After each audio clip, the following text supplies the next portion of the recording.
60 kilometre বেগে চলমান একটি ট্রেন একটি 400 মিটার দীর্ঘ টানেল পার হতে 40 সেকেন্ড সময় নেয়। ট্রেনটির দৈর্ঘ্য কত? তাহলে আমরা দেখি যে ট্রেনের দৈর্ঘ্য আর একটা হচ্ছে টানেলের দৈর্ঘ্য, দুইটাই কিন্তু দৈর্ঘ্য, তাহলে দৈর্ঘ্য এক পাশে রাখতে হবে। তাহলে ট্রেনের দৈর্ঘ্য যেহেতু আমরা জানি না, ধরে নিলাম ট্রেনের দৈর্ঘ্য x, এটা আমাদের বের করতে হবে।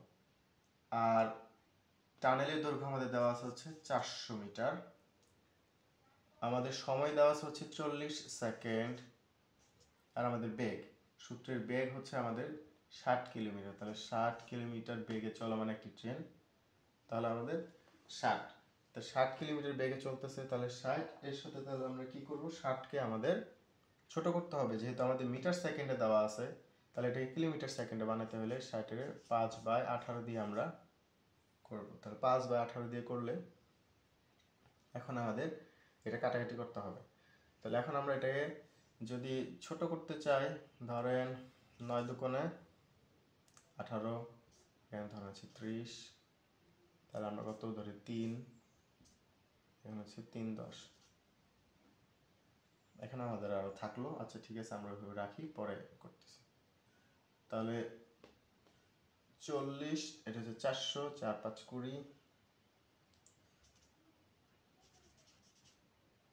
কত হয় 400, 2003, এটা হচ্ছে এই পাশে যাবে, তাহলে আমাদের 3,